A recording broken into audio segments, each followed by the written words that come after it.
Welcome back to Better You Audio, and welcome to the final part of Tufti the Priestess, live stroll through a movie. In this closing chapter, Tufti brings everything together and hands you the final keys to conscious creation. Here, you're reminded that you are brilliant, not as a compliment, but as a statement of power. You'll explore the imitation technique, learning how reality responds when you move first in awareness, not reaction.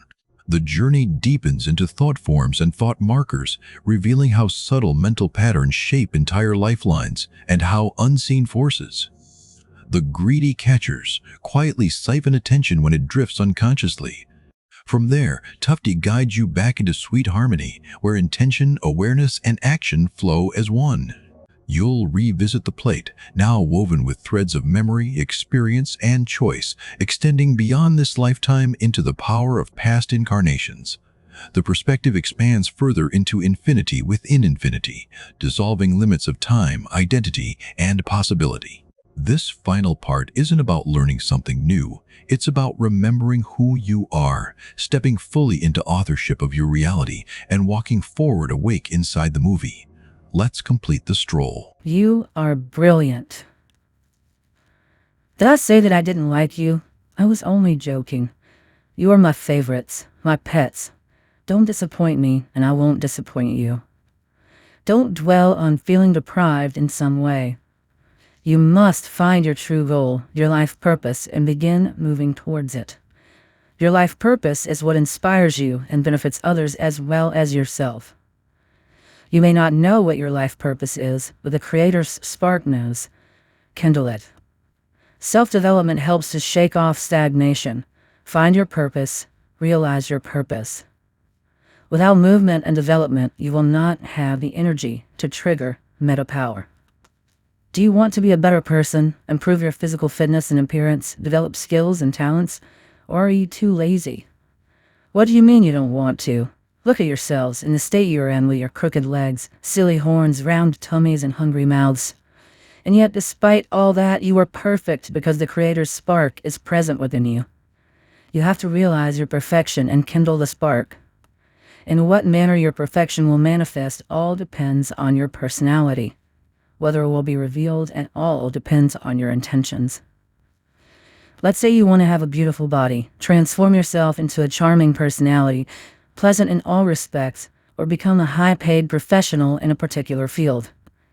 Essentially, this means occupying your perfected mannequin on a fundamentally different film role. Have no doubt that this film role and the corresponding mannequin exists. All you have to do is get there. This goal is achieved via triple action. Propel reality, propel yourself from within. Let's look at all three components individually. 1. Propel reality with the help of the plate. Compose a reality in which you already have what you want and already embody the person that you want to become. Compose a new you in a new reality. Literally do this several times during the day or more. Become fully present, activate the plate, and without losing a sense of the plate, picture the scene you desire, the end result, the target frame, with your thoughts and words. Visualize it as best you can. Do the exercise in a relaxed manner for no more than a minute at a time. Remember that it is concentration and meta power that makes this technique work, not effort or force. Don't hold back when you set your goal. Go for it. Think big and set your sights high from the outset. Set yourself a goal that will awaken the genius in you. Become a genius in a specific field or in your general attitude towards life. Then, regardless of your specific abilities, you will start being brilliant. That said, if you have no aptitude at all for something that attracts you, it might be worth considering whether this is, in fact, your true path. But if you are following your heart's desire, and if your goal is basically achievable, then there is no reason why it should not be realized. Beyond that, it all comes down to perseverance and composing a new you in a new reality consistently and coherently. Remember, you have the spark of the Creator within, which you can kindle into a flame and turn into a masterpiece. After some time, you will see that you are beginning to do things you couldn't do before, and that you probably were not even capable of doing. This will surprise you, and yet there is nothing superhuman about it. It is no miracle, just a technique. By setting a reality in which you are brilliant, you move on to film roles in which you do brilliant things. I repeat, the reason for this is not that you have the necessary abilities per se, but because that is the nature of the script. It simply comes down to the fact that on other film roles you will have things that you don't have currently and haven't even considered. There, in a new mannequin, new abilities will manifest themselves and new means of realizing your ideas can be found. You will spot them as long as you aren't sleeping. 2. Propel yourself. I remind you that to propel yourself in relation to other people means to compose an image. To propel yourself in relation to the reality of your everyday life means to compose a reflection. In a general sense, the act of propelling involves being consciously aware of your motives and actions. When you aren't consciously aware and are just drifting in accordance with the script, all the messages you put out to the mirror that concern other people will be reduced to give me, give me, give me. And those that concern reality will come down to I want, I want, I want. And yet there comes a point in time when you are able to release yourself from the script. Then you can become fully present and recall the image composition method and the reflection composition method. In relation to other people, replace all your give me's with here take. After persistent practice, this manner will become a habit and start to create an impression. You'll naturally become a very charming personality without having to fake it because your habits make up part of your mannequin. Together with your own transformation, you'll see that the problems that troubled you so much have either solved themselves or simply fallen away. Take a good look at the Setting an Image chapter, and there you'll see that all the give me's and the corresponding here take alternatives. The same thing goes for reality. Whatever happens, you have the method for composing a goal frame, the principles of use, as well as the allowing and following methods. Remember also that all negative thoughts and messages will return to haunt you like a boomerang. Try and turn all the negative signs into plus signs for your own benefit, and then this too will become a habit that makes a part of your new mannequin. What should you do if right now you can't think of anything that you can give or any message you want to put out to the universe?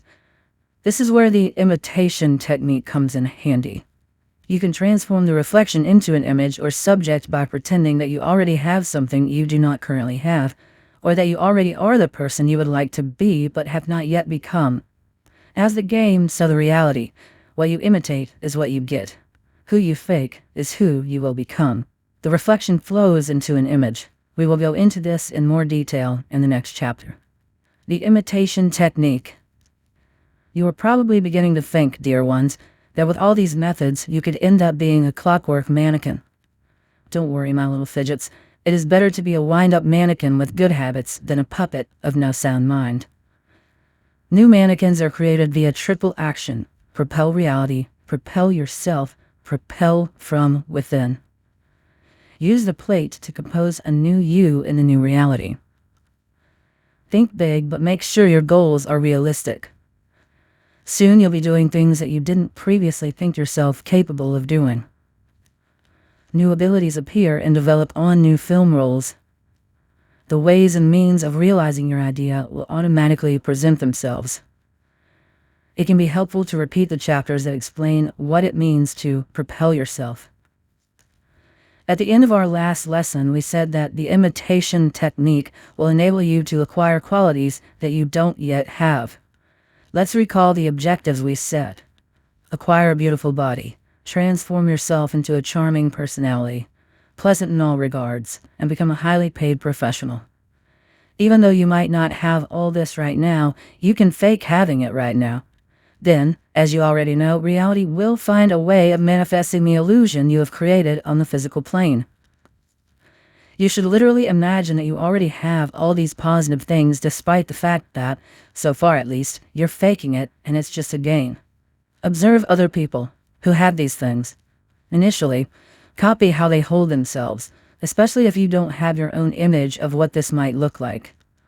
For your draft version, the experience of others will do. Later, your individuality will begin to show itself more strongly. Take note of what you admire in other people, irrespective of whether they work in the same field as you. You can always learn from brilliance. I do such and such just as brilliantly as so-and-so does. Is there something you admire? I want to be able to do the same, and can create the same wonderful life for myself. Soak up the finesse that you find so attractive and adapt it to your life as a projection. Declare this intention using the plate. You only need to capture a projection of brilliance rather than trying to copy it in every detail. What is essential is the projection, not the specific form it takes. I want to emphasize that you don't need to copy an entire example, just the person's state, their sense of self and general air. Adopt a state that makes you feel good about yourself. You have a beautiful body.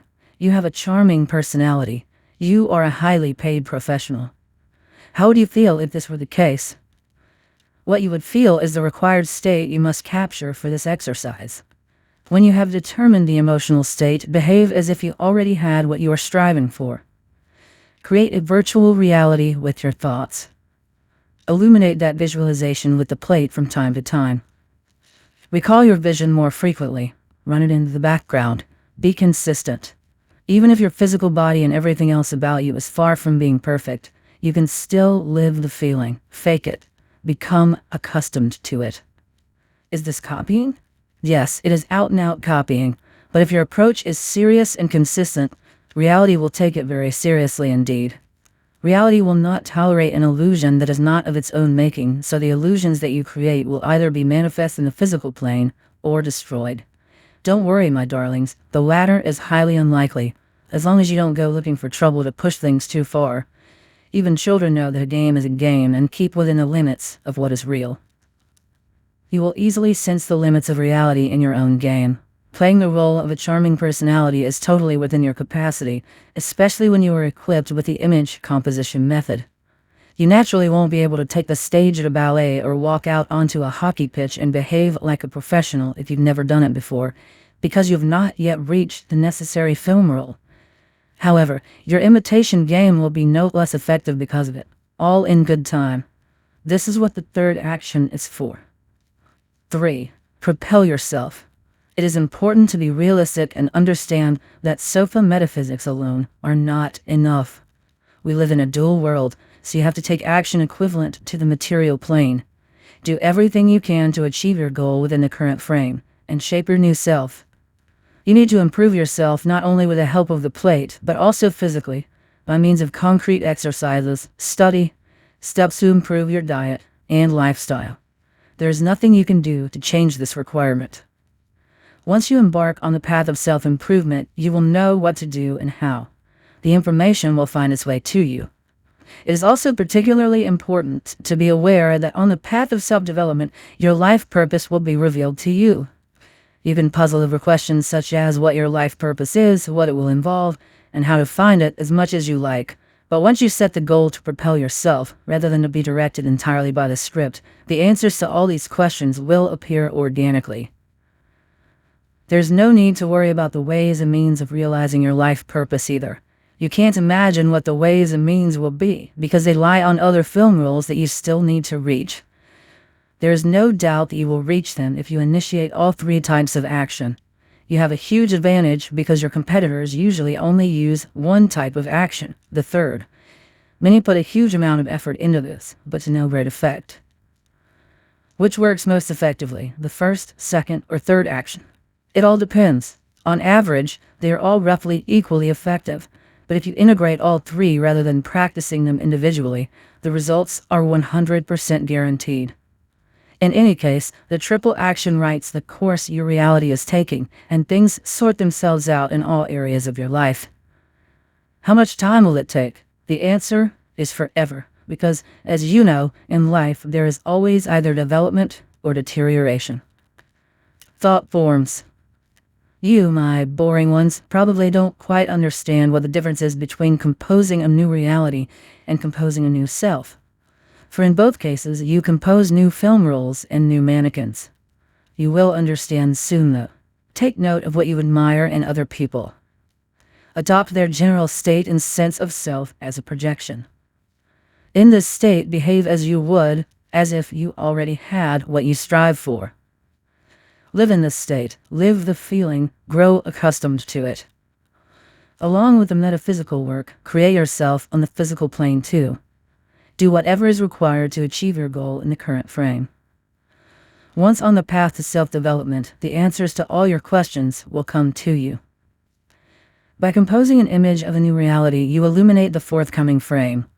Here, reality works like a film roll. By imitating an example of your new mannequin, you compose a reflection, which then flows into an image of the subject. In this case, reality works like a mirror. Both the image composition and the imitation process should be carried out using the plate.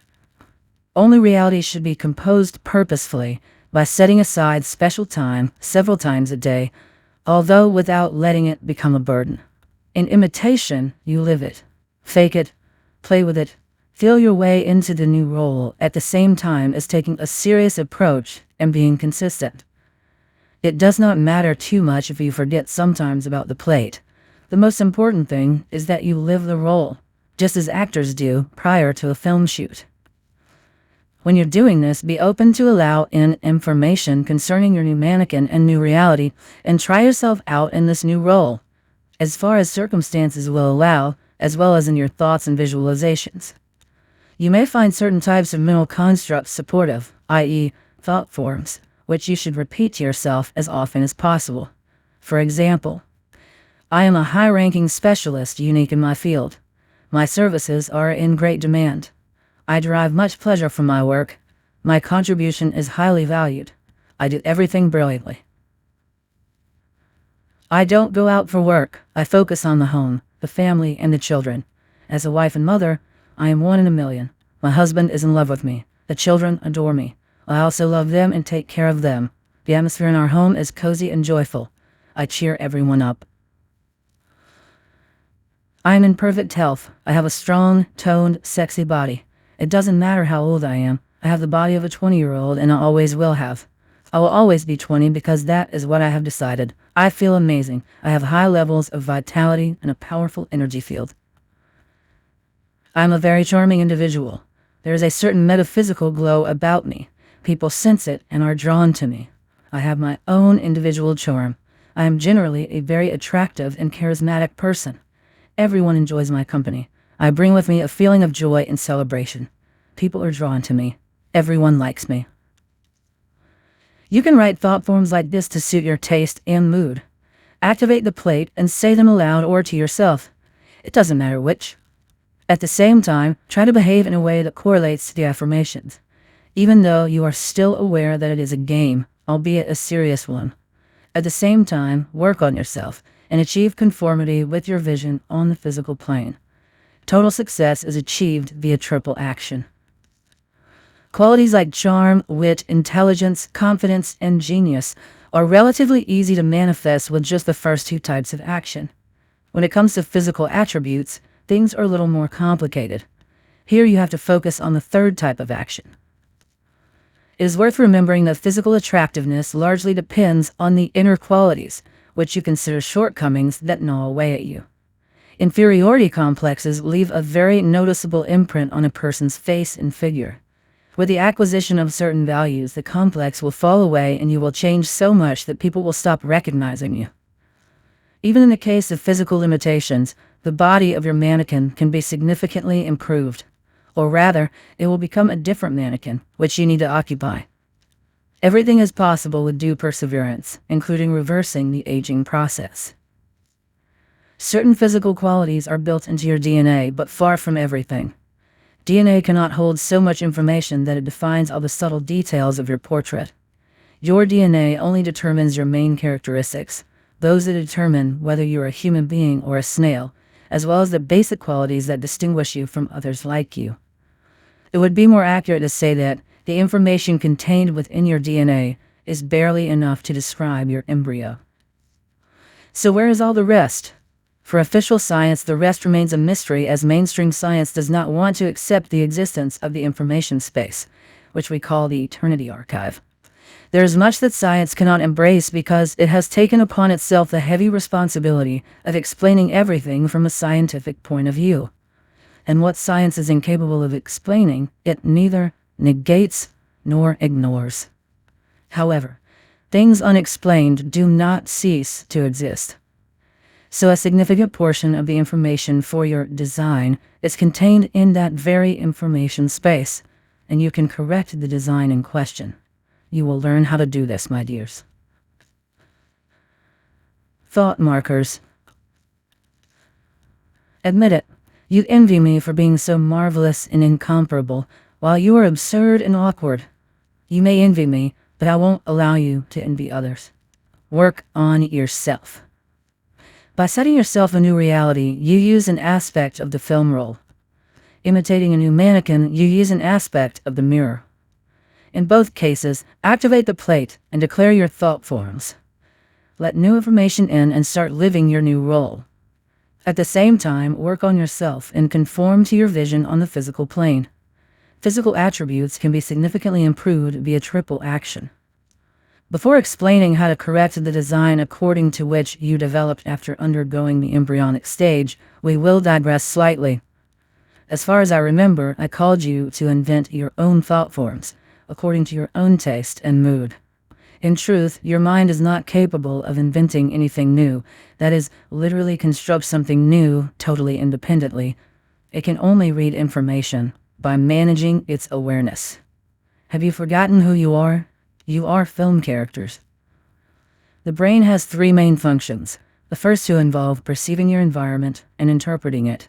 The third is less well known and involves the settings for the memory, one's thinking and condition. The brain does not generate thoughts or store memories. It works similarly to a radio or a TV set.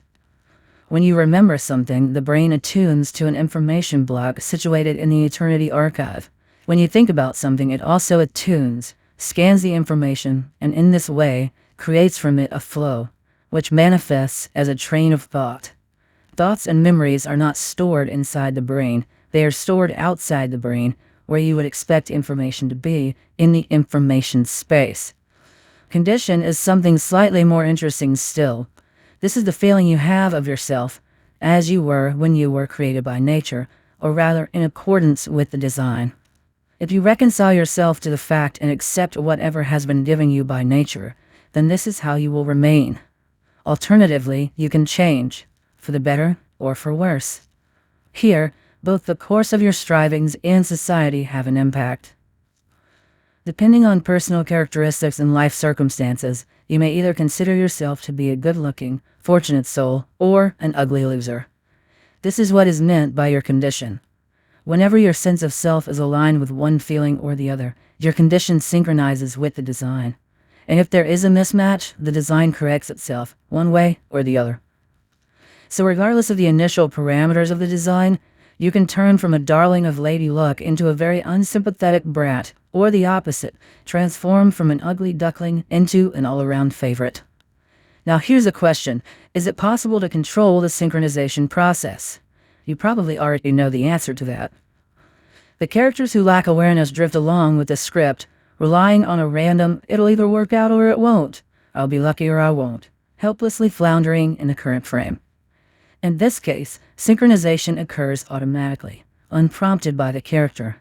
And then the lucky one becomes a star, and the one whom things didn't work out for slips down a slippery slope into a hole. You, my favorites, not only create your own new reality, you create yourself anew, remake yourself, attuning to the new you, which means that you intentionally acquire a new condition. But this is not the same thing as synchronization. In the moment you declare your thought form, you compose a new reality, which has not yet become manifest. Even after practicing the imitation technique, you still don't fully enter into the necessary condition. So what happens next? Next, you shift onto new film reels, occupy new mannequins, and see real progress with your own eyes. You will undoubtedly see progress, and then you will say to yourself, this does actually work. And then you will genuinely acquire a new state of being. When you achieve this new state of being, your thought forms will be transformed into thought markers. It turns out that I compose my own reality. My intention really works. I really am occupying a new mannequin. Thought markers state that such and such a thing is actually happening. The statement of it confirms the thing as fact. Unlike thought forms, thought markers serve as bookmarks, descriptions of something that has already happened and no longer requires proof. Thought forms, on the other hand, are affirmations that strive to prove their validity. The desire to prove something to yourself or others is always unconvincing. Whether you wish to convince yourself or reality, both attempts are ineffective. You can pretend, but you won't ever be able to convince yourself of something that has not yet happened in physical reality. Positive affirmations will never carry you into a pure condition that exists beyond a shred of a doubt. The only thing that is totally effective is confirmation. Thought markers refer to things that are already confirmed. Of course, thought forms as affirmations also have an impact on the design, but a weaker impact, because synchronization only occurs in the moment that you can come face to face with the reality of a situation as fact. Thought forms are effective at the initial stage, when a new reality is being launched. Then, when you start to see the first results in your progress, pay special attention to them and again, use the plate and state that your efforts are really working. In this moment, you come into contact with outer intention and, in this moment, synchronization occurs with the design. Thought forms compose reality, thought markers adjust the design. So carry out all three types of action, observe the shifts, and then consolidate them with thought markers. Every day, I get closer to achieving my goal. I really do manage everything brilliantly. My level of professionalism is growing. I really am getting physically fitter. I really am becoming a more charming and attractive person. Greedy catchers. The theme of the previous lesson was quite complicated. Would you like to consolidate what we covered? What do you mean, you don't want to? Come on, crawl out of your houses. Everyone, horns up, or you will be punished. The mind does not invent anything. It reads information from the eternity archive. There are three main functions of the brain: perception, interpretation, setting. The brain works as a receiver, attuning to memory, thought, and condition. Condition refers to your sense of self, as you really are, in all your subtle details. Condition does not refer to changing moods, it refers to your sense of self. The design, similarity to your condition, can change for the better or the worse. In moments of awareness, your condition synchronizes with the design. Regardless of the initial design, you can take off and fly or slide down a slippery slope. Carrying out the triple action, you shift yourself into a new condition. Imitation becomes genuine when you observe results. Thought markers confirm that improvements are taking place. Thought forms trigger a new reality. Thought markers adjust the design. Do you remember I mentioned previously that when you practice the imitation technique, you create an illusion for reality? I'll repeat this point now. If there is something you want, pretend you already have it. If there is someone you want to become, behave as if you were already that person. Be in the role, take it seriously, and live it like a professional actor. Live it in your thoughts and virtual space, and where possible, in your actions, in your everyday reality, until you totally believe in the illusion you have created. As soon as you believe in it, reality will believe in it too. When will you believe it? When you see a tangible proof that the technique really works. This is why I so strongly recommend that you always pay special attention to any shifts you notice taking place. As soon as you spot a change, immediately activate the plate and savor your achievements, taking pleasure in all the details. And then, how does the miracle happen? Your design is adjusted. You become a little, or perhaps very, different. It is the same as if you were occupying a new body in a new outfit. If you regularly perform all three actions, you will gradually shift to ever higher levels. And now for the method, my little boring ones, again and again. The synchronization method. 1. Carry out all three actions, either separately or simultaneously, whichever you prefer. 2. Observe carefully and avidly grasp any confirmation of your success. 3. As soon as you see a sign of success, activate the plate and consolidate the shift with a thought marker. Positive shifts will occur both in the context of the manifestation of your vision as well as in relation to the means by which it is being realized. Reality will throw your potential means of realizing your vision and encourage you to use them. There will also be moments of defeat, These are unavoidable. What matters is how you respond to them. When you suffer defeat, your condition changes and you feel a failure. And what happens to the design in this moment? I hate to think. On no account must you let this type of synchronization occur. So how do you avoid it? It is very simple. Surely you haven't forgotten the wonderful principle you have at your disposal: advantage. You probably haven't yet eradicated your stupid habit of insisting on your own script. Well, hang in there, otherwise I'll eradicate you myself.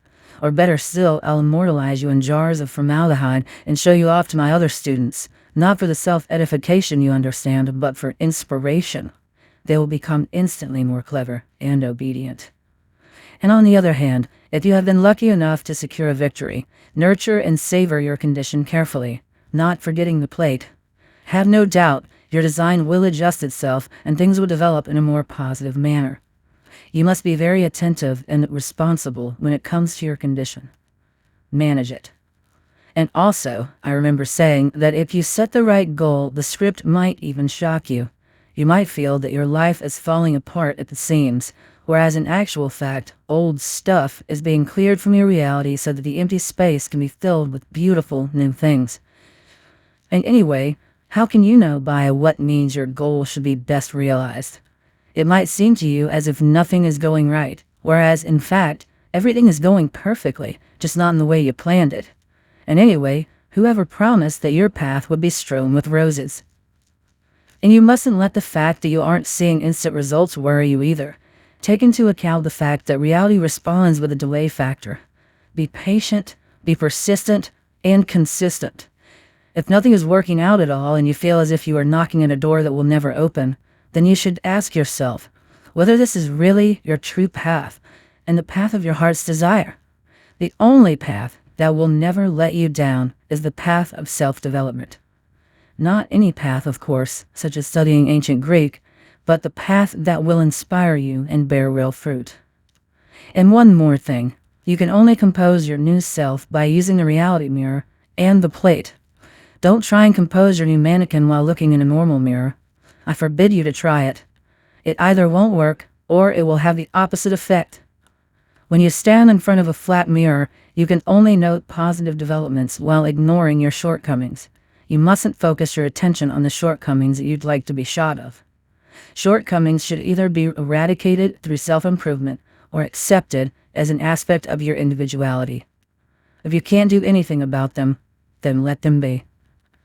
Sweet harmony. Yes, I know, when it comes to laudatory, captivating speeches addressed to my highest self, you lot are churlish, indeed most churlish misers, and of my success you are greedy, indeed most greedy Scrooges, and so you are. But not to worry, I shan't be in your debt. I will store a bitter grudge against you, and when I have saved up enough, I shall settle the score. Pay special attention to positive shifts.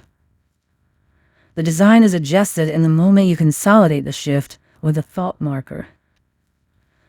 Greedily catch hold of any confirmation of your success. Savor them, enjoy them. Confirmation of results will carry you into a pure condition. Regular, systematic practice of the 3 actions will perfect your design. You mustn't look at failure and see failure, or look at defeat and see defeat. The path of self-development is the only path that will never let you down. Either you manage your condition, or your condition manages you. This final point is extremely important. I hope you understand the significance of the meaning. You must be very attentive and responsible when it comes to your condition. Manage it, because, firstly, it is the key to your design, and secondly, there is something else, of which we shall speak now. Just because you have woken up in a film doesn't make you invulnerable. Because you're in a film, anything that happens in the film can also happen to you. You awakening does not change the film. Your task is to create a film in which everything works out favorably for you. If, however, something unfavorable does happen, you still have one fail-safe fallback principle. Advantage. In addition to applying the advantage method to situations that have already taken place, you can also create advantage from events that have not yet occurred. I will not bore you now with yet another method. The principle here is simple. If it works out, then great, and if it doesn't, even better. This applies to events that are so important to you. This applies to events that are so important to you that the very importance you attribute to them hinders their smooth, successful implementation, such that even the plate cannot rescue you. And since this is the case, declare beforehand that whatever outcome the event may have, it will be advantageous to you and therefore successful. This reduces the intensity of the importance you attribute to the event, and it will also lift your mood. Anyway, you don't really know, do you, exactly what turn of events in the script will work out in your favor? We have already discussed this before. Although constantly composing a film role in which everything turns out favorably for you is a beneficial habit, sometimes it can feel tiring and a bit full-on. So what does this mean? You can't ever relax now? You can. Along with all the principles we have covered thus far, there's another aspect of reality worth considering. The weather at home. Or, in other words, the atmosphere of the current film strip.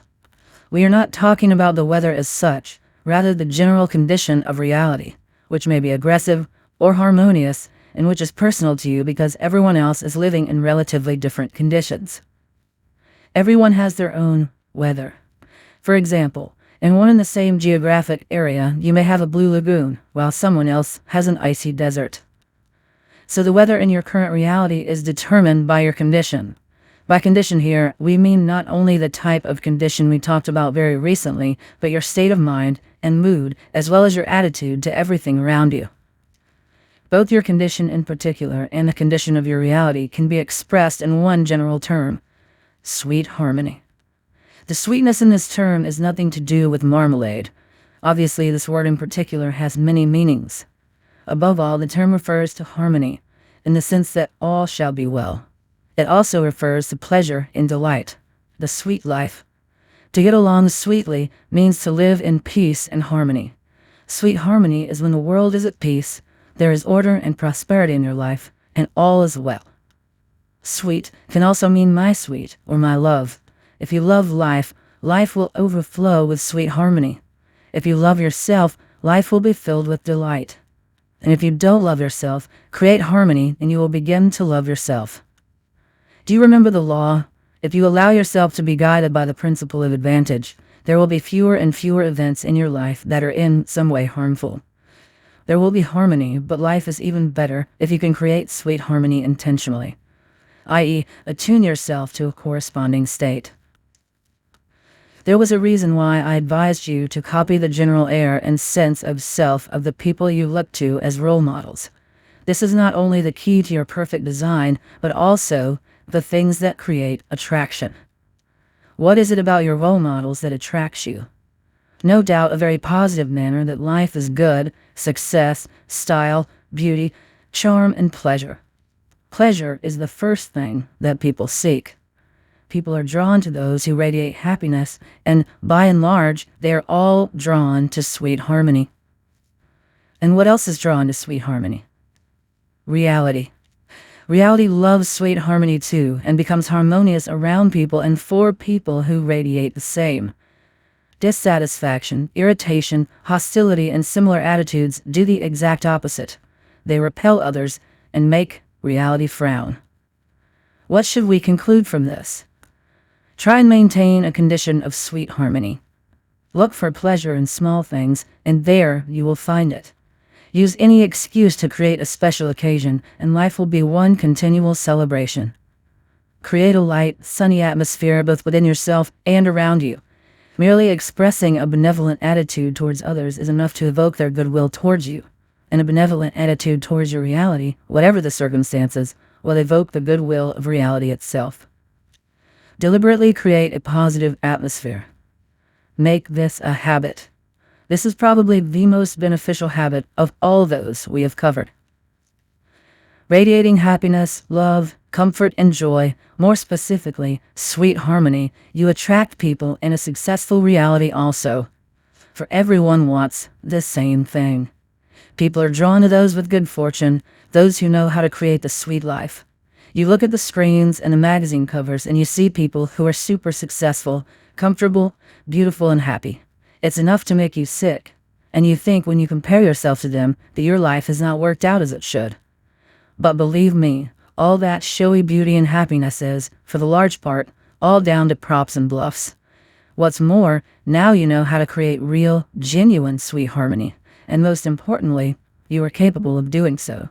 All right? Am I right? Of course I'm right, for I am Tufti, your priestess. Plait with threads. So, my gracious ones, I hope you have understood that sweet harmony is when all is well, and as it should be. Sweet harmony occurs not only when everything is truly well and as it should be, but when you deliberately adopt a state of sweet harmony, whatever is going on, and then all is well indeed. It is like having the ability to change the weather. Set the advantage in advance. If it works out, great. If it doesn't, even better. The weather in your current reality depends directly on your condition. Sweet harmony means fun, comfort, love, friendliness, and celebration. People are drawn to fortunate others who know how to radiate sweet harmony. Reality becomes supportive to those who radiate sweet harmony. Stay in control of your own state of mind. Do not just let it free run. Letting your state of mind free run is paramount to hanging like a cloth puppet in someone else's hands and dangling about to the will of chance or the will of another. Create your own personal sweet harmony. Bring light into any company. Create your own oasis in the frame, the oasis of a happy, celebratory mood. My oasis comes with me. Wherever I am, my oasis is there with me. Begin the day with the words, sweet harmony. Always make a point of getting into this state, whatever the circumstances. Just sweet harmony. That's all. If you're feeling annoyed or overcome with fear or anger, don't fight the emotions, just begin observing. Anything amiss that is happening should nudge you to observe what is going on in your life and your reality. When you look at fear under a magnifying glass, paradoxically, it gets smaller. When you observe reality, it loses its power. Reality doesn't like being watched. It becomes elusive and at the same time ceases to have so much control over you. Don't stare at reality, just take a sideways glance so that it does not get annoyed at you. Finally, I want to give you a bit more detail about the plate. Firstly, don't be too perplexed if you can't feel the plate or only get a very vague sense of it. All these sensations are very personal, and that's quite normal.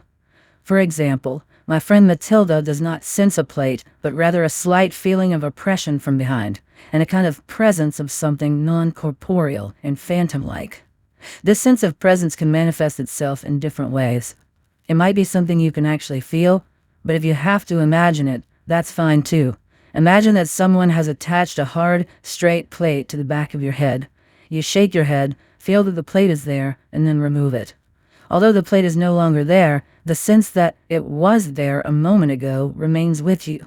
This is what is described as a phantom sensation. If the phantom feeling doesn't work for you, it's not a problem. Try the following technique instead.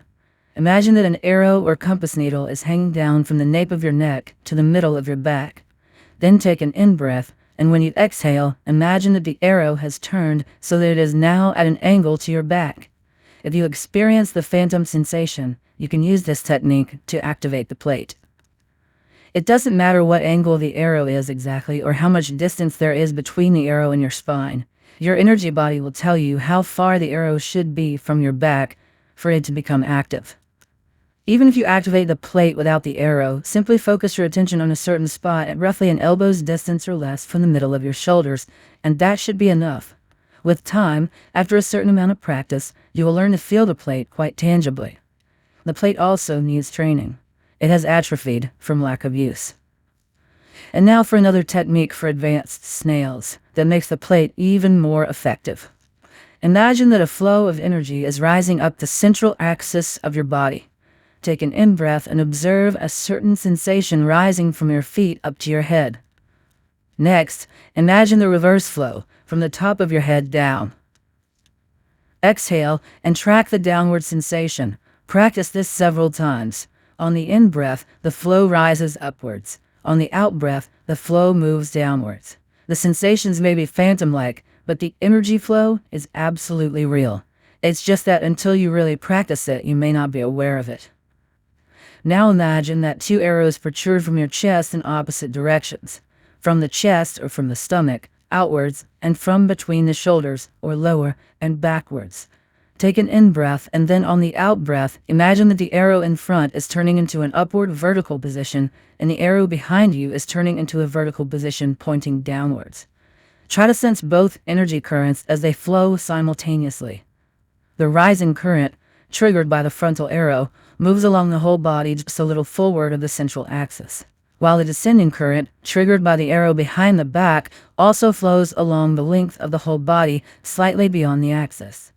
Or simply imagine that they both move simultaneously, one upwards and the other downwards, without any specific positioning, depending on which is easier for you to feel.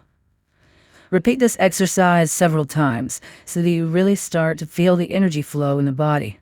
Then, on an out-breath, try and trigger both energy flows at the same time, without picturing the arrows. Then activate the plate, like you did using arrow from the nape of the neck. Breathe a little, and then on the out-breath, move it sharply downwards into a vertical position, at the same time triggering both energy currents. You should get the hang of it after just a little practice. Again, just as you work with the plate without tension, do the same with the currents. You just trigger the energy flow, but it moves of its own accord. Simply get the energy going, and then let the flow continue moving through the body of its own accord. And now the plate and flow method. 1. Take an in-breath, and on the out-breath, imagine the arrow moving at any angle away from your back. Now the plate is activated. 2. Without letting go of the sensation of the plate, compose a picture of your reality. At the same time, make sure that you are breathing freely. 3. Without losing the sense of the plate, the arrow, take an in-breath, and on the out-breath, sharply send the arrow into a vertical downward position, triggering both energy flows. Staying aware of the movement of the rising and descending energy flows, say the following thought form quietly to yourself or aloud. 4. My intention is being realized. 5. Then let go of all the sensations you have been working with. What is happening when you do this? You are not only composing your own reality with the help of the plate, you are putting out or sending your intention as a message to the universe. In this way, the energy flow strengthens the work of the plate. If this technique works for you and you enjoy it, you can use this variation of the exercise all the time. But if not, then the basic method will be sufficient. Another effective way of using the plate is to work with it while you are in the bath or any other source of water. For example, make the most of the time that you are in the bath. Activate the plate.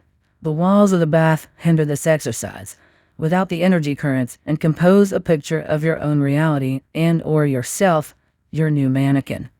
You don't have to try too hard. It is enough to concentrate for 2 or 3 minutes in total, and then drop the plate and just relax in the bath for another 10 minutes. What is the point of this? In this case, the plate is working as well as the water, which, as we know, is readily charged with the information content of your thought forms, as well as thought markers, obviously. The water does not send your intention out into the universe. In this case, its function is different.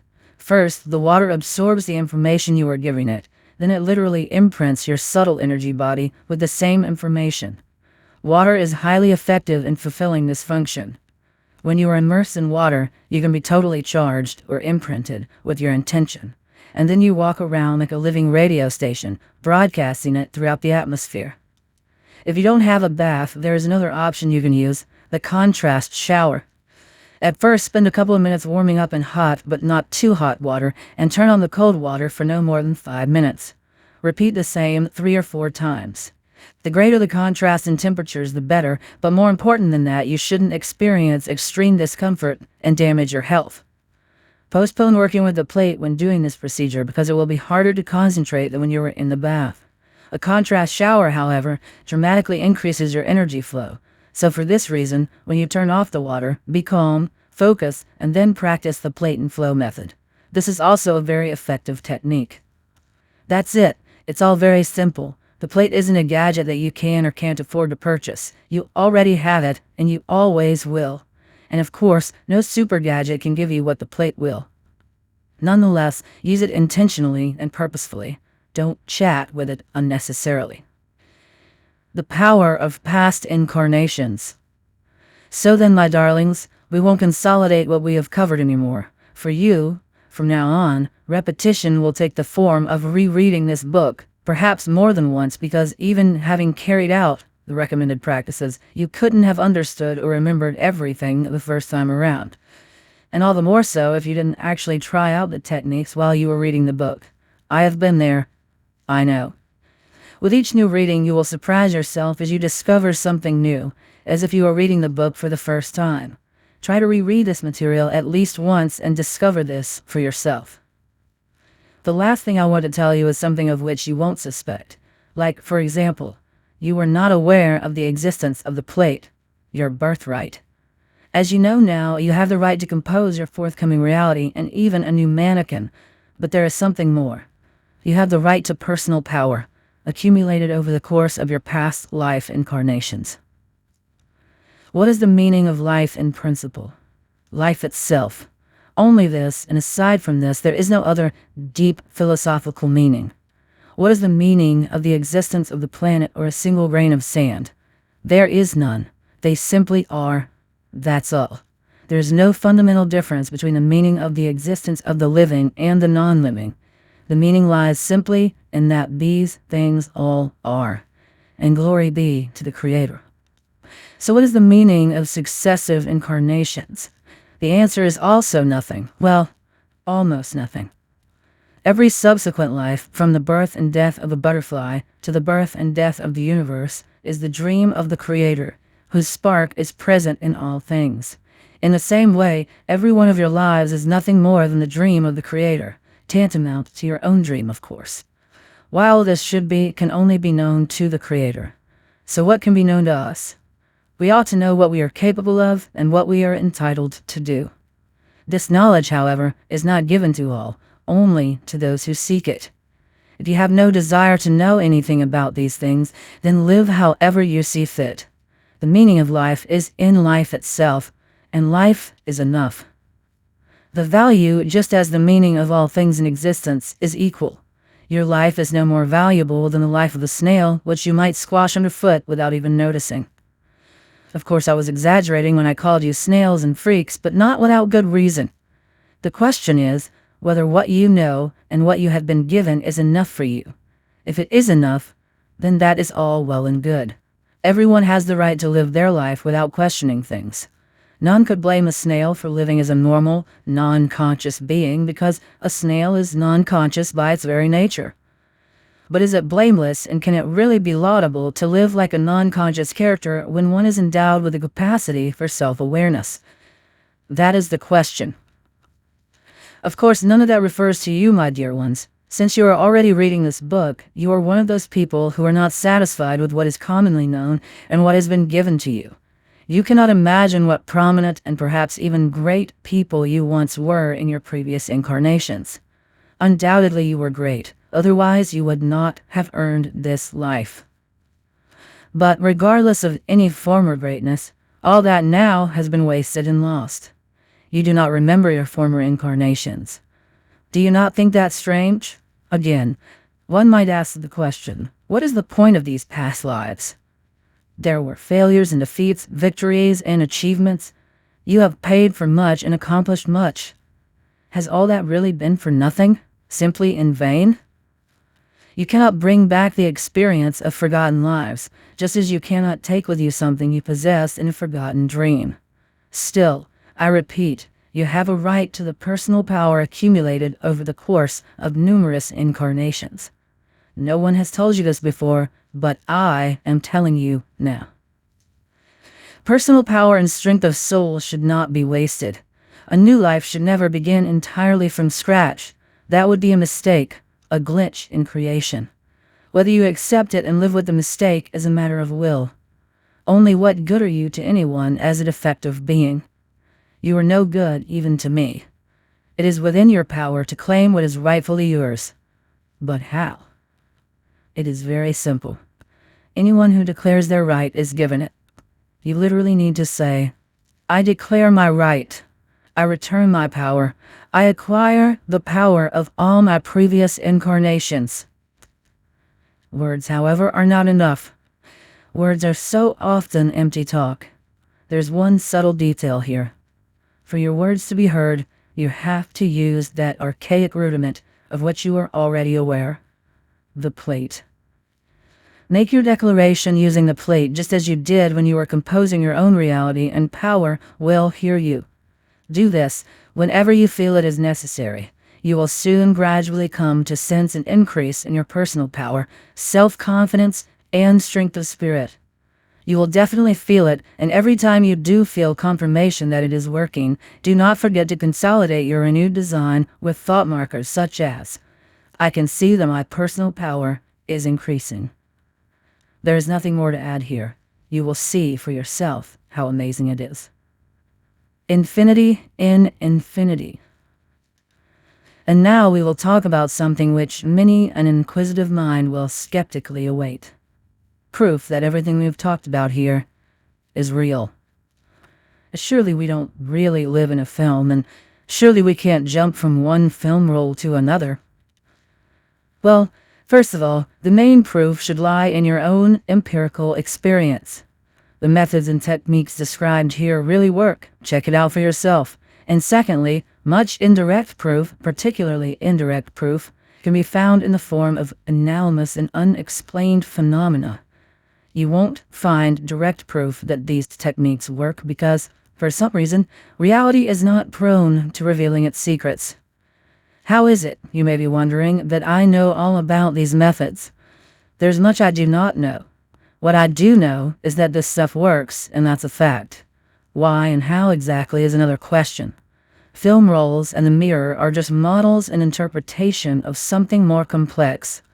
We may not understand how exactly reality works, but we can and should use the qualities of reality for our own practical purposes. And so for this reason, I put forward these models and interpretations that are accessible to our understanding. There's one thing I can confidently confirm. If the model works, then it must be very close to the original. Therefore, we will stick to the accepted model. Reality is live, not virtual. Don't confuse it with a computer game. But it is constructed similarly to a film, or more precisely, numerous film rolls that are all intertwined. Some of these film rolls are moving, while others are still in the archive. Parallel material worlds don't exist. There is only one material universe, in any case, the one that is ours. But there are countless virtual variations of the world. The archive film rolls. It sometimes happens that a piece of one archival film strip is randomly illuminated in the current material frame. In this case, a person from the past, the future, or another civilization entirely could end up here in the present. When a person ends up here in our world from the archive, their last life will seem very real to them because their memory is so tied to the film roll from whence they came. The brain does not store information. It stores the information's address. When moving from one film roll to another, addresses can become detached from the former film roll and become attached to the new one, although this is not always the case. This accounts for the déjà vu effect. The déjà vu effect is when you are certain that something has already happened in your life, but everyone around you insists that it has not. Or the opposite, people tell you that something happened, but you can't for the life of you remember it, not because you are having a memory glitch, but because there is confusion between the addresses and the film rolls. Reality does sometimes make mistakes like these. Although reality does try very carefully to sift out similar absurdities, it does not always manage it. The so-called Mandela effect is an even greater blunder than a déjà vu and can't be put down to the memory glitch of a single individual. This is when a very large group of people, literally millions, collectively misremember something in the current reality, for which there is no factual confirmation. For example, many remember with all clarity that a certain phrase was spoken in such and such a film, and yet now, that phrase has disappeared somewhere or been replaced and there is no record of it on any medium, even in the very earliest sources. There are numerous examples like this one, and not only in connection with films. What can account for this? Mass confusion? Why does this happen? The answer is simply that our general reality has shifted to a different film roll in which there is a different version of that particular phrase. Reality accepts an unacceptable mistake. The past is changed without the address in the collective memory being corrected. The collective distinctly remembers what was on the previous film because their addresses are still connected to it. Here we should qualify this by saying that until now we have been talking about individual film rolls, whereas in fact, the general film of reality is constructed in a much more complex manner. The individual film rolls of individual people turn separately, but they lie on a collective roll common to all humanity. The end of the world will affect us all, right? This has been predicted so many times, and yet it has still not happened. As seers perceive it, this version of reality must exist somewhere in the archive, but for now, the collective human reality jumps onto another, more fortuitous role before the event can actually take place. It can also be the case that the present enters the past. For example, the following is a well-documented fact. On 14th July, 1911, a passenger train departed from Rome on its way to Lombardy, and when on the way it entered a mountain tunnel, it disappeared without trace. At that time, more precisely an even earlier time, the Mexican newspapers of 1840 paid witness to an unusual occurrence. 104 Italians equipped with passports and attributes fitting to the period arrived in Mexico, insisting they had come from Rome by train. Of course, nobody believed them, and they could think of nothing better than to hide them away on the psychiatric ward. What happened to the reality of the missing Italians? Well, as we've already said, reality is something that never was, never will be, and only is, once and now. And so it is. This case does not change anything because reality is always the current frame. But if this kind of anomaly occurs and different film rolls intersect somehow, and they can and do completely at random, then a frame from the future may end up in a film roll from the past. Then, people and objects from that film roll appear in the past. But how can this be? The frame is moving consistently, one frame after the other. How can people who are born in the present die in the past, which also moves in a specific sequence? Initially, the first frame ran in which the people disappeared. Then the second frame ran in which they reappeared. Whereas, in fact, the latter frame came first and the former frame ran second. It is just that the film rolls of the future and the past were mixed up, causing some kind of aberration of perception that we are unaccustomed to, and which remains incomprehensible despite all our attempts at an explanation. However, there are also documented facts concerning people from the past, who have turned up in the present with all their belongings right down to the contents of their pockets. There have also been cases in which archaeologists have found artifacts in their excavations that were produced recently, or perhaps in an as-yet unknown future. Here, again, the film rolls have gotten mixed up and are intersecting. Sometimes, the film rolls do not so much intersect as just touch alongside each other. That is when you get a chronomirage.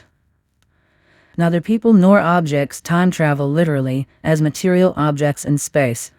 They might not exist in reality at all, either the present or the past, but they can materialize anywhere and at any time if their film roll falls into the current frame of this place and time. Material reality is the current illuminated frame. Reality itself is a multitude of film rolls. This is what needs to be understood.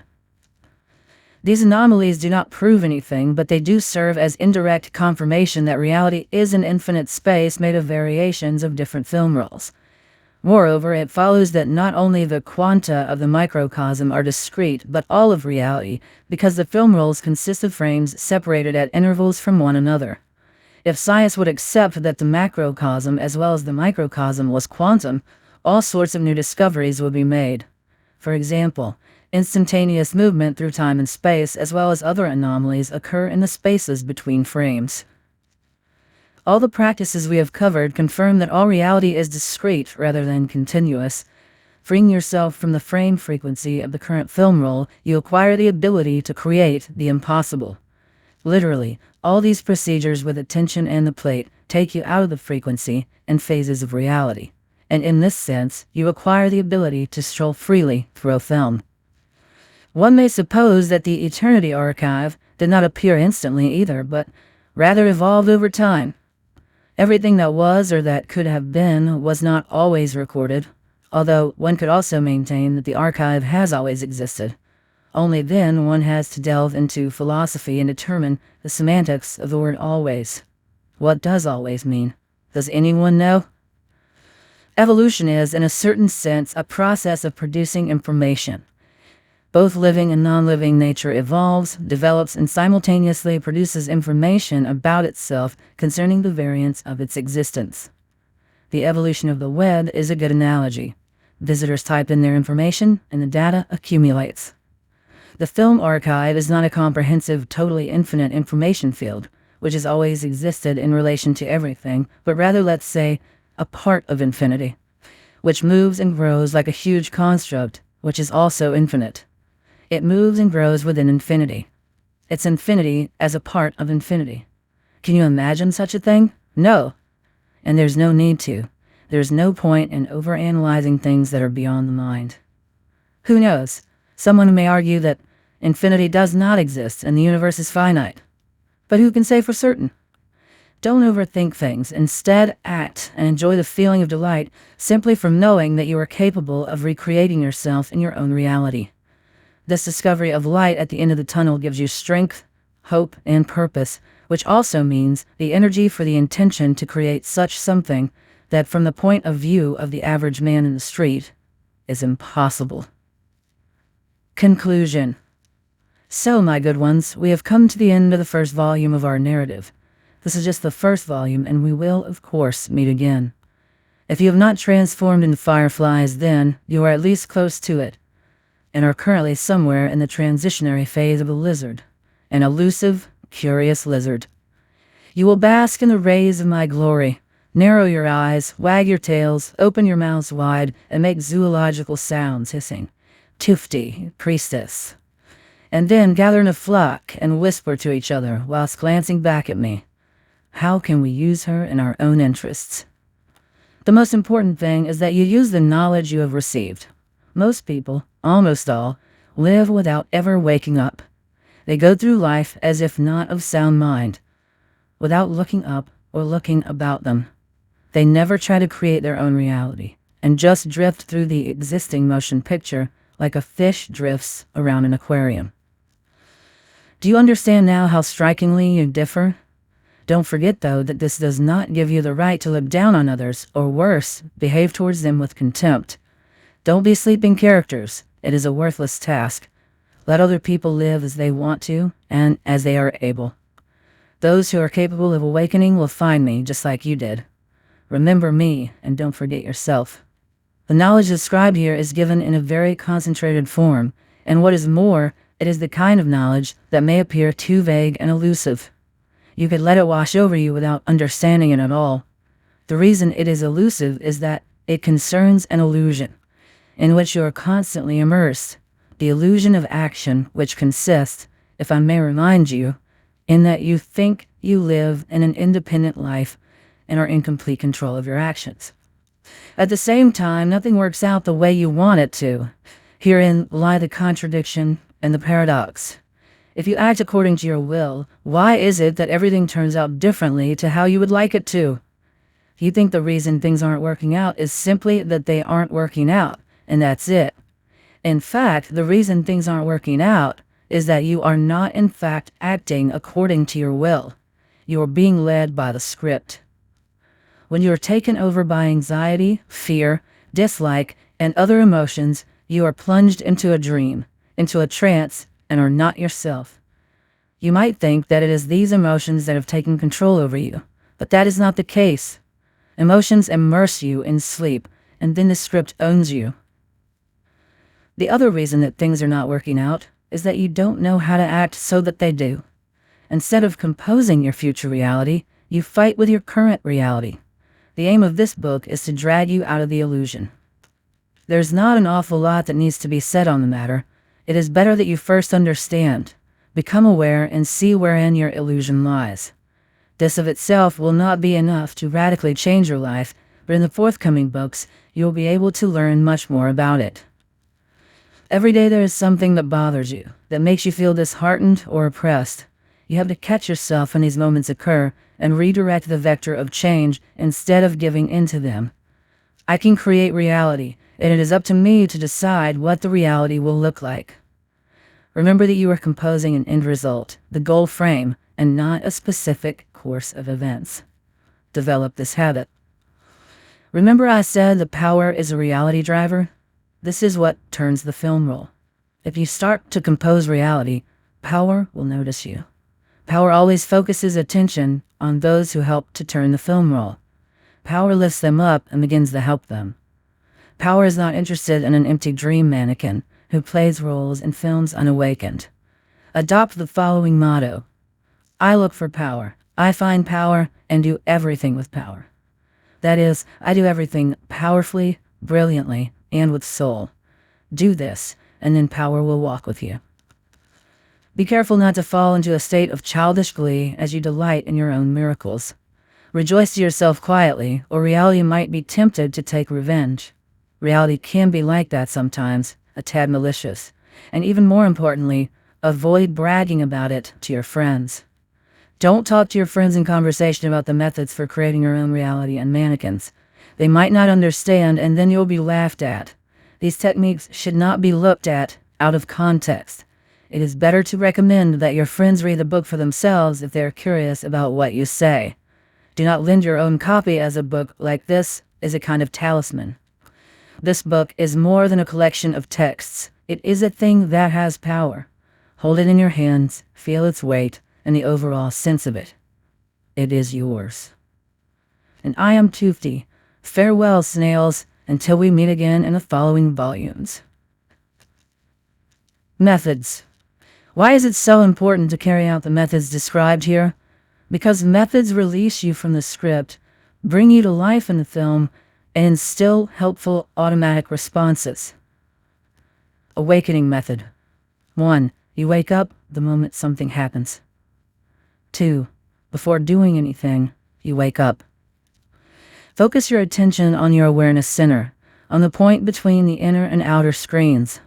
From here, you can simultaneously observe your thoughts and what is happening around you. You can see your surrounding reality and yourself within that reality. Nothing prevents you from watching both screens at the same time. You can do this. Examples of external triggers. You met with someone. Someone asked you something. Something happened close by. It doesn't matter what. Any sound or movement. Anything at all that would have attracted and involved you previously. As soon as something happens, focus your attention on it immediately. But do not lose control of your focus. Hold it at the center. Examples of inner triggers. You are planning to go somewhere, do something, or talk to someone. Before you act, bring your attention to the awareness center. It is important to do this beforehand, because after you have taken action, it will be too late. You will simply discover that first you fell asleep. Then you woke up and realized you were sleeping. Frame illumination method. 3. Catch yourself being affected by one of the triggers. 4. Wake up. I see myself and I see reality. 5. Activate the plate. Without releasing the sensation of it, compose the reality you desire. 6. Drop the sensation of the plate. 7. If the event is significant, repeat the illumination several times. In the same way that you tracked your attention, now keep track of the impending frame. Here there are 3 triggers. Expectation. Something is likely to happen. You are waiting, hoping for something. Intention. You intend to go somewhere or do something. Problem. Something has happened that needs dealing with. Whenever you are expecting something, don't wait or hope. Compose your own reality. Whenever you intend doing something, do not hurry to start. First, compose the reality you wish to see. Every time a problem arises, once again, don't wait, don't hope, don't fuss. Compose the reality you wish to experience. The frame illumination method is an exercise in developing meta power, and at the same time a means of composing the reality you want. Follow the illumination method calmly and naturally. Use thoughts, words, visualizations, whatever works best for you. The most effective type of illumination is visualization. Plate with flow method. 1. Take an in-breath, and on the out-breath, imagine the arrow moving away at an angle from your back. Now the plate is activated. 2. Without letting go of the sensation of the plate, compose a picture of your reality. At the same time, make sure that you are breathing freely. 3. Without losing the sense of the plate, the arrow, take an in-breath, and on the out-breath, sharply send the arrow into a vertical downward position, triggering both energy flows. 4. Staying aware of the movement of the rising and descending energy flows, say the following thought form quietly to yourself or aloud. My intention is being realized. 5. Then let go of all the sensations you have been working with. What is happening when you do this? You are not only composing your own reality with the help of the plate, you are putting out, sending your intention as a message to the universe. In this way, the energy flow strengthens the work of the plate. If this technique works for you and you enjoy it, you can use this variation of the exercise all the time. But if not, then the basic method will be sufficient. Advantage method. 1. Catch yourself at the non-acceptance trigger. 2. Wake up. I see myself and I see reality. 3. Ask yourself, what is the advantage in this? 4. If an answer comes to you, accept it and take the advantage. 5. If no answer comes to you, try to accept the idea of advantage anyway. Every event or situation, whatever its nature, has a positive side and a negative side. The script is not trying to cause you harm at all because inflicting harm takes energy. The script always takes the path of least resistance. But you give a knee-jerk, non-accepting reaction either due to your nasty character, your propensity for negativity, your habit of self-protection, your high opinion of yourself, or even just because nothing is going your way. As a result, as usual, you spoil your own life and the life of those around you. More than this, the script works to achieve your goal if you set a goal. When you compose your own reality, the script aligns itself according to your composition, even if it does not appear to you that this is the case. But you always insist that everything should go exactly according to your plan, and thereby obstruct the implementation of the plan. Adopt and integrate one simple principle. Seek out the advantage in everything. Literally, seek and draw out the advantage in any annoying situation and in any event that causes you to respond even a little bit negatively. Set yourself this goal. Draw out the advantage. But in order for this to work, you need to wake up and shift your attention to the center. The triggers in this case are mostly external. Someone says something to you, does something, or around you something is going on. Anything that causes your non-acceptance, from slight dissatisfaction to absolute fury. Trigger emotions may also include irritation, depression, anxiety, aggression, and fear. To make the right choice, you only need to stop and think for a moment. What might the advantage be in this? And then, do not resist the script. Try and follow it. Literally, follow advice given to you, heed opinions expressed, agree, go to something, and accept things you would have previously rejected or cause you to enter into a possible confrontation. As a result, you are transported into an alternative film role where, in contrast, everything works to your advantage because you stopped at the right moment and chose to benefit from the advantage of the situation. It is all very simple. What you choose is what you receive. In reality, there is one immutable law. The law is this.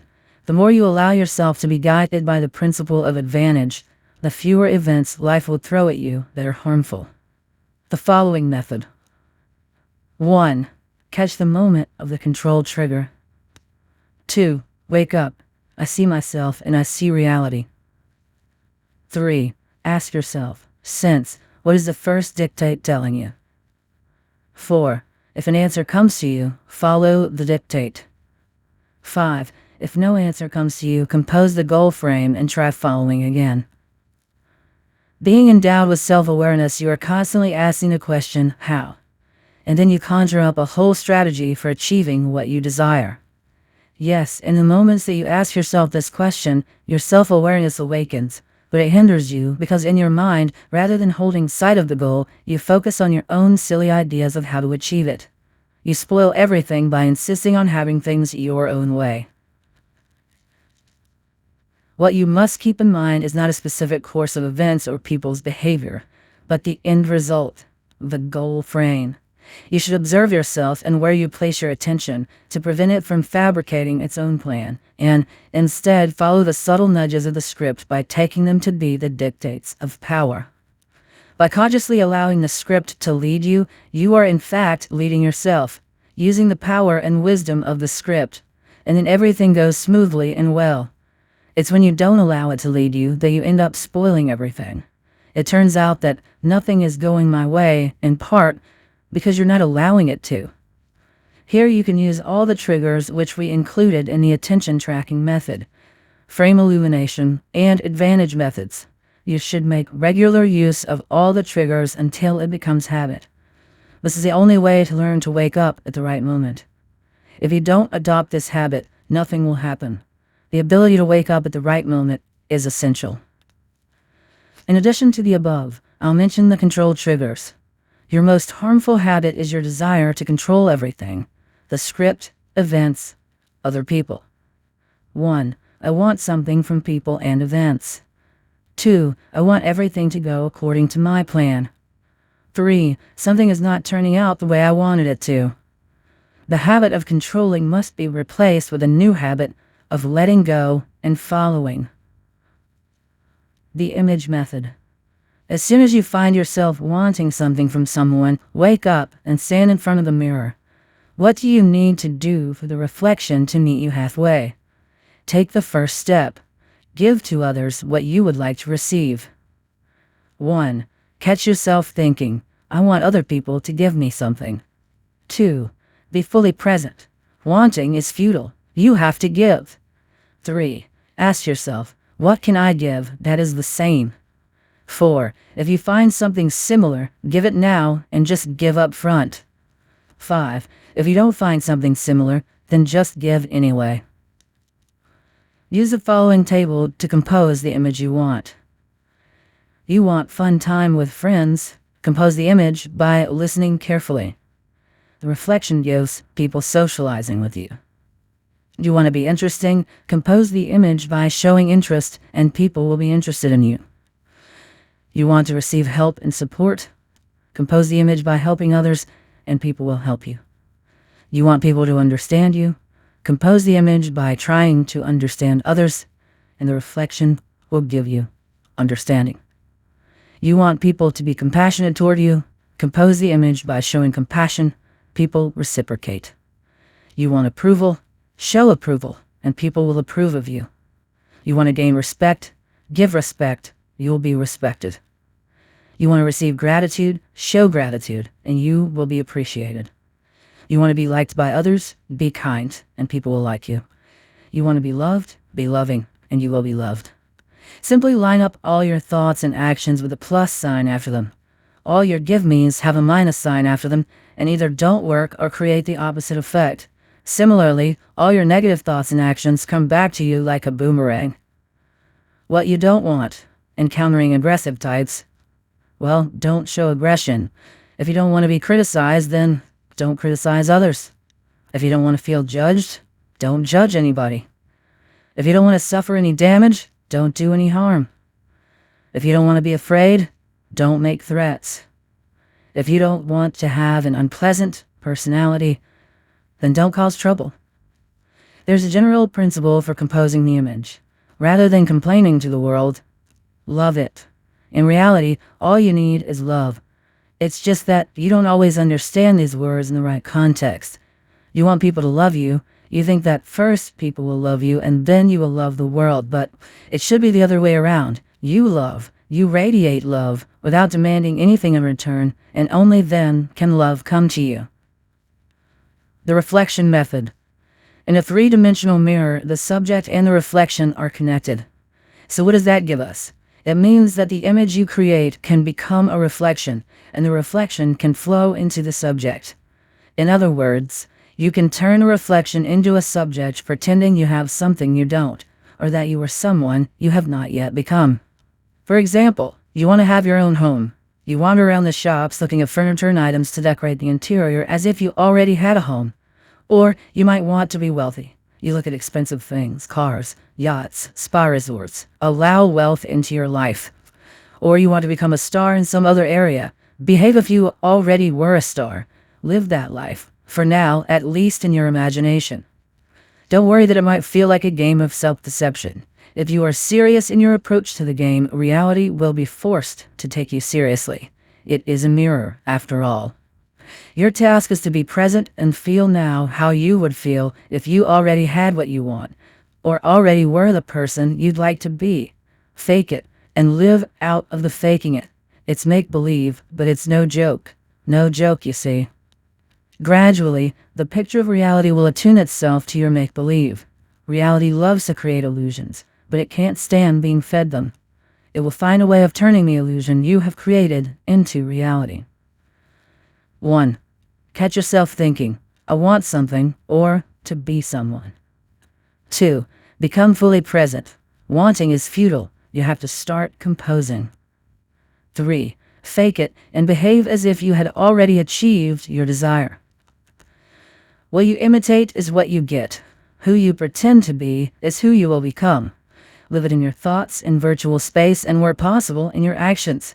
In reality, until you totally believe in the illusion you have created. As soon as you believe in it, reality will believe in it too. There are just 2 necessary conditions.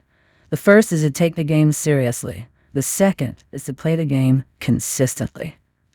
Design synchronization method. You are created according to your DNA pattern, and the design, which being located in the information space, you can adjust. The design can change for the better or the worse, depending on your condition.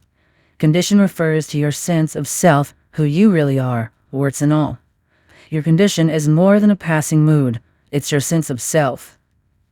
So regardless of the initial parameters of the design, you can turn from a darling of fate into a very unattractive brat, or the opposite, transform from an ugly duckling into everyone's favorite. If you drift, weak-willed, along with the script, like the incompetent characters of a film, you will fly, if you are fortunate, and you will fall, if something goes wrong. The fact is that you either control your condition, or it is controlled for you. You should intentionally choose your condition. You shift into a new condition by carrying out the 3 types of movement. Propel reality, propel yourself from within. But for now, this new condition is nothing more than an imitation. You will shift into a genuine, rather than an imitated, condition when you start to see confirmation that the technique really works. This is why I so strongly recommend that you always pay special attention to any shifts you notice taking place. As soon as you spot a change, immediately activate the plate and savor your achievements, taking pleasure in all the details. In this moment, your condition synchronizes with design, and the design is adjusted. This means you are occupying a new mannequin. In a genuine condition, your thought forms are transformed into thought markers. Every day, I get closer to achieving my goal. Really, I do everything brilliantly. My professionalism is growing. I really am getting physically fitter. I really am becoming a more charming and attractive person. Thought markers are confirmation of the fact that shifts can take place. 1. Carry out all 3 actions separately or simultaneously. 2. Observe carefully and avidly grasp any confirmation of your success. 3. As soon as you see a sign of success, activate the plate and consolidate the shift with a thought marker. Thought forms trigger a new reality. Thought markers adjust the design. Integrated action Stroll method. 1. Composing a new reality and yourself within it. 2. Pretend that you already live in that reality, and then you are already that new self. 3. And of course, create that new self, fan the creator's spark. This is what we talked about earlier. It is what you are capable of doing inside the film. Propel the forthcoming frame. Propel yourself from within. Take it all seriously, practice consistently, and for a relatively long period of time, always. Then, one film roll at a time, one reflection at a time, your mannequin and your life will begin to change. You will see change, of that there is no doubt. Thank you so much for listening. We truly appreciate you spending your time with us here on Better You Audio. If you found value in this audiobook, don't forget to like, share, and subscribe. Your support helps us continue bringing powerful and inspiring books to you. And this is just the beginning. We've got more audiobooks coming your way in the days ahead. So be sure to check back soon and keep growing with us. Until next time, take Take care and stay focused on becoming the best version of yourself.